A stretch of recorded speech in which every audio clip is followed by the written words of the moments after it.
Hello student, तो ये है आपका नेक्स्ट टॉपिक जो आपका नेक्स्ट है और लास्ट भी है आपके श्रमिक कल्याण अधिनियम का। ठीक है, ये है आपका श्रमिक कल्याण अधिनियम का लास्ट टॉपिक है जो 7वां नंबर का अधिनियम है। तो ये अधिनियम का नाम है प्रशिक्षु अधिनियम, अप्रेंटिस एक्ट 1961। ठीक है, तो ये प्रशिक्षु अधिनियम मतलब प्रशिक्षु मतलब क्या होता है, पहले तो मैं आपको ये क्लियर कर दूँ। प्रशिक्षु मतलब होता है कि वह व्यक्ति जो प्रशिक्षण प्राप्त करता होता है, प्रशिक्षण लेता रहता है, उसको कहा जाता है प्रशिक्षु। ठीक है, जो कहीं पे जाके ट्रेनिंग लेता रहता है। जैसे कहीं पे भी काम करने से पहले आपको प्रशिक्षण लेना पड़ता है, सीखना पड़ता है, उसी को ही क्या कहा जाता है, प्रशिक्षु। ठीक है, अप्रेंटिस। तो मैं आपको बता दूं, ये जो अप्रेंटिस है मतलब इसी को क्या कहा जाता है, अप्रेंटिसशिप भी कहा जाता है। ठीक है, ये जो अप्रेंटिसशिप है उसके बारे में आपको शायद अभी नॉलेज नहीं होगा, लेकिन मैं आपको इसके बारे में एक अच्छा फ़ायदा बता देती हूँ। जो भी कोई भी स्टूडेंट है, कोई भी बच्चा ITI करने के बाद, ITI चाहे आप किसी भी फील्ड से कर लो, डीजल से कर लो, मैकेनिकल से कर लो, और स्टेनो से कर लो, कोपा से कर लो, किसी भी से कर लो, तो जिस भी प्लांट में क्या होता है, हर एक प्लांट में इन सारे ITI के स्टूडेंट्स की क्या होती है, ज़रूरत पड़ती है। तो हर साल एक अप्रेंटिसशिप करके एक फॉर्म निकलता है, जहाँ पे जितने भी प्लांट और फैक्ट्रीज होती हैं वहाँ पे प्रशिक्षु मतलब कि वहाँ पे ITI स्टूडेंट्स की क्या होती है, भर्ती होती है। किसके अंतर्गत, अप्रेंटिसशिप के अंतर्गत। वहाँ पे आपको वो 1 साल के लिए रखते हैं और वहाँ पे वो आपको प्रशिक्षण प्रदान करते हैं और आपको एक सर्टिफिकेट प्रदान करते हैं कि आपने यहाँ पे 1 साल की ट्रेनिंग की है, और उसके बाद फिर आप कैपेबल होते हैं कहीं पे भी जाके आप काम करने के लिए। ठीक है, तो ये है आपका अप्रेंटिसशिप मतलब अप्रेंटिस मतलब प्रशिक्षु क्या होता है, उसके बारे में मैंने आपको बताया कि अप्रेंटिसशिप या प्रशिक्षु क्या होता है, जो आपको आगे चल के आपको नॉलेज में रहे। ठीक है, तो हम लोग देखते हैं प्रशिक्षु अधिनियम। तो ये जो प्रशिक्षु है, जो प्रशिक्षण प्राप्त करते रहते हैं, उसी के लिए ही क्या किया गया, यह अधिनियम बनाया गया जो 1961 में पारित किया गया था। तो क्या है ये अधिनियम के अंतर्गत देखते हैं हम लोग। ठीक है, देश के अनप्रबल औद्योगिक विकास के कारण औद्योगिक प्रशिक्षाओं की मांग बढ़ने लगी, मतलब प्रशिक्षु की मांग, अप्रेंटिस की मांग बढ़ने लगी है।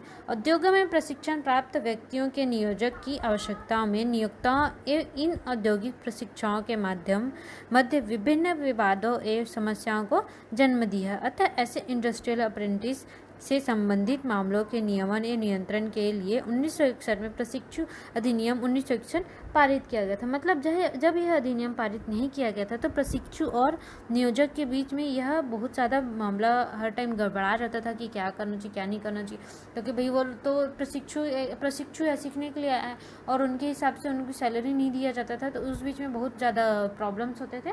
इसके लिए ही ये प्रॉब्लम्स को ना बढ़े या प्रॉब्लम्स को सॉल्व करने के लिए ही ये अधिनियम बनाया गया, प्रशिक्षु अधिनियम बनाया गया है। ठीक है, इस अधिनियम को लागू करने के मूलभूत उद्देश्य निम्नलिखित है। देखते हैं कि इसके उद्देश्य क्या क्या हैं। ठीक है, तो पहला है, इस अधिनियम का उद्देश्य प्रशिक्षण हेतु उपयुक्त वातावरण तैयार करना एवं युवाओं में विविध कौशल का विकास कर उद्योग, व्यापार एवं वाणिज्य की बढ़ती आवश्यकताओं के अनुरूप इन्हें तैयार करना है। मतलब एक प्रशिक्षु के लिए एक ऐसा वातावरण तैयार करना है जहाँ पे वो एक अच्छा और बेहतर प्रशिक्षु बन सके, ऐसा ये अधिनियम का उद्देश्य है।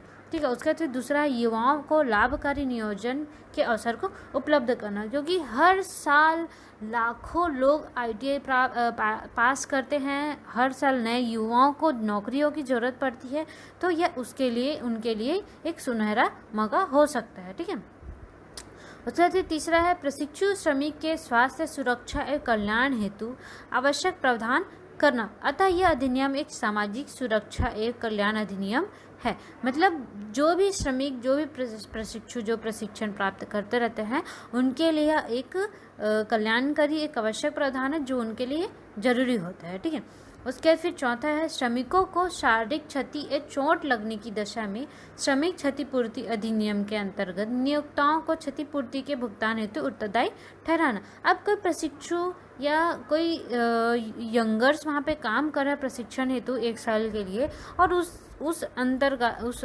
टाइम पे उस ड्यूरेशन में उसको कुछ हो जाता है, तो उसके लिए यह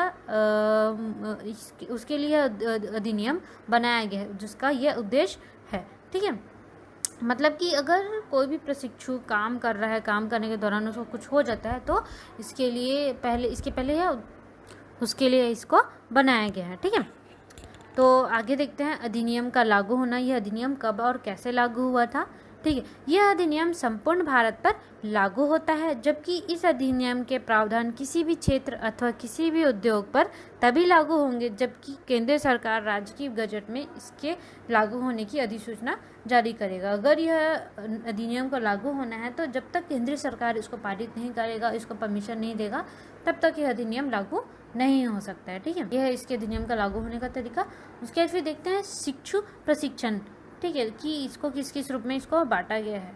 ठीक है, निर्धारित शर्तों एवं दशाओं के अधीन किसी उद्योग अथवा संस्थान में विभिन्न श्रेणियों में के शिक्षुओं हेतु अपनाया गया प्रशिक्षण पाठ्यक्रम, मतलब इन निम्नलिखित रूप में इसको बांटा गया है, उसको देखते हैं। ठीक है, मतलब किस किस रूप में इसको बांट कर हम प्रशिक्षण दे सकते हैं, किस किस रूप में हम उसको देख कर या किस टाइप में हम उसको देख कर हम इसको प्रशिक्षण देंगे। ठीक है, क्योंकि अगर अब हमको किसी को प्रशिक्षण देना है तो हमको भाई ऐसे व्यक्ति को प्रशिक्षण देना ना जो समझ सके, प्रशिक्षण का असल में मतलब समझ सके और उसका फ़ायदा उठा सके। ठीक है, तो उसकी सबसे पहले हम लोग उसमें प्रशिक्षण के लिए पहले देखते हैं योग्यता, कि उसकी योग्यता क्या है। तो वह 14 वर्ष से कम की आयु ना हो, वह निर्धारित शैक्षणिक स्तरों एवं शारीरिक प्रतिमाओं को संतुष्ट करता हो, मतलब उसकी स्टडी भी कंप्लीट रहे प्रशिक्षण लेने के लिए और उसकी जो बॉडी, उसका जो शरीर है वो भी सक्षम रहे उस चीज़ को प्रशिक्षण को लेने के लिए। ठीक है, उसके बाद फिर सेकेंड है प्रशिक्षुता